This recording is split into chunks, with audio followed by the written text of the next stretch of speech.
নমস্কার বন্ধুরা, মিনুর রান্নাঘরে আপনাদের স্বাগত। চলে এলাম নতুন একটা রেসিপি নিয়ে। আজকের আমি দারুণ একটা রেসিপি করব, সেটা হচ্ছে পেঁপে আলুর একটা রেসিপি। এখানে একটা বড় পেঁপে নিয়ে নিয়েছি, টাটকা ধুয়ে নিয়েছি পেঁপেটা, আর সঙ্গে নিয়েছি দুটো আলু। এছাড়া আছে কিছুটা ভিজানো ছোলা।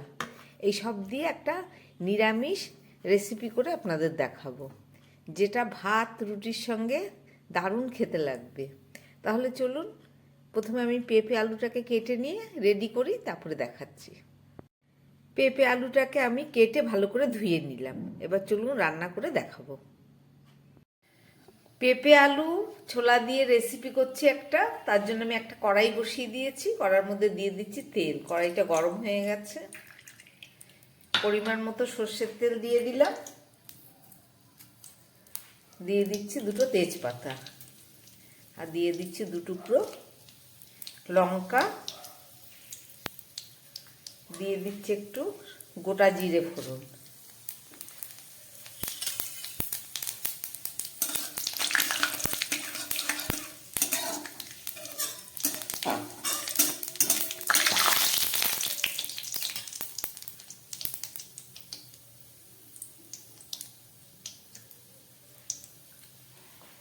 ফোড়নটা রেডি হয়ে গেছে, এবার আমি কেটে রাখা পেঁপে আর আলুটা দিয়ে দিচ্ছি।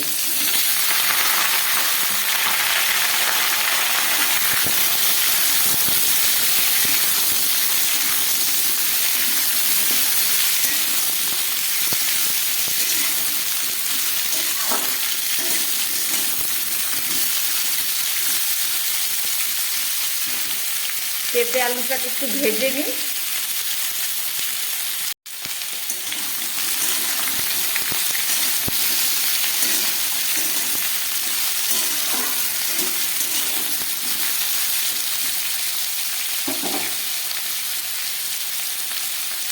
দিয়ে দিচ্ছি পরিমাণ মতো নুন, দিয়ে দিচ্ছি হলুদ,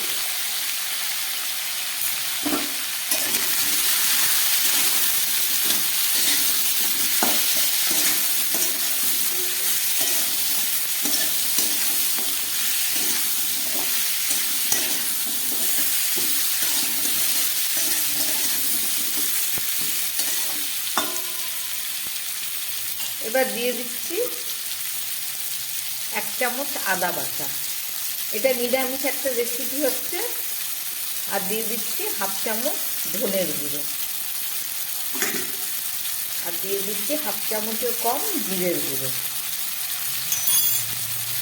আদা বাটা ধনে জিরে দিয়ে এটাকে আরেকটু ভালো করে কষিয়ে নেব।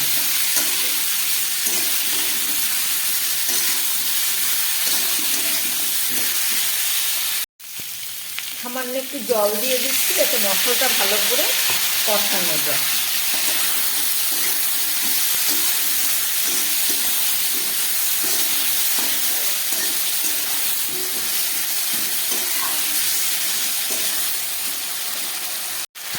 দিয়ে দিচ্ছি একটু সামান্য শুকনো লঙ্কার গুঁড়ো।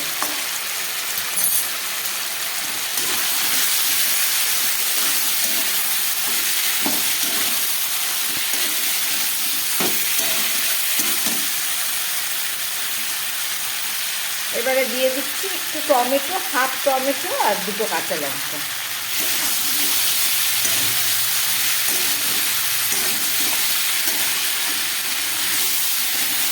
মশলাটা কষানো হয়ে গেছে, এবার আমি দিয়ে দিচ্ছি এর মধ্যে জল।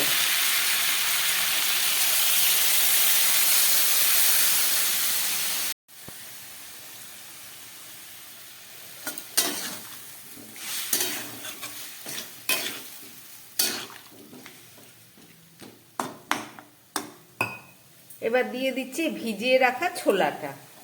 কিছুটা ছোলা দিয়ে দিলাম।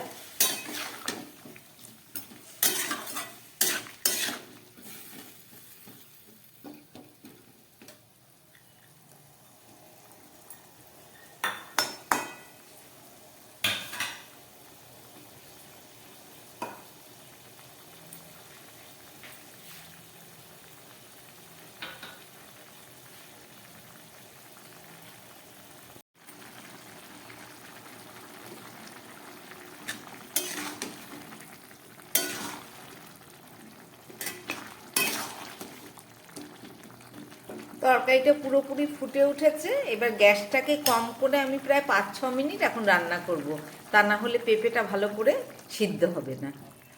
গ্যাসটা কমিয়ে দিলাম, একটা ঢাকা দিয়ে দিচ্ছি। 5-6 মিনিট পরে ফেরত এসে দেখাচ্ছি। প্রায় 4-5 মিনিট রান্না হবার পরে ঢাকা খুলছি। গ্যাসটা একদম কমে আছে।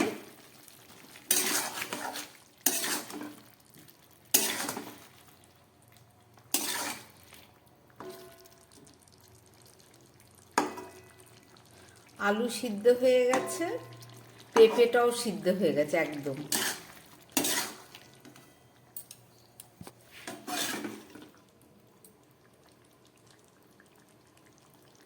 ছোলাও একদম সিদ্ধ হয়ে গেছে। তরকারিটা আমার মোটামুটি রেডি হয়ে গেছে।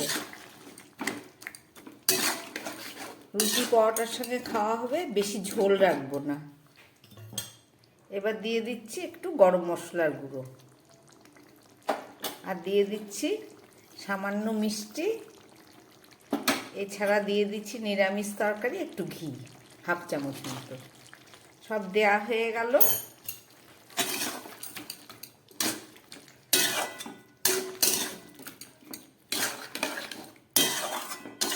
পেঁপে আলু ছোলা দিয়ে তরকারিটা বানালাম, আপনারা দেখলেন। আশা করি আপনাদের ভালো লেগেছে। আমার বানানো এই রেসিপি যদি ভালো লাগে তাহলে আমার চ্যানেলটাকে লাইক করবেন এবং সাবস্ক্রাইব করবেন, যাতে আমি আগামী দিন আবার ভিডিও নিয়ে আসতে পারি। নমস্কার, সবাই সুস্থ থাকবেন, ভালো থাকবেন।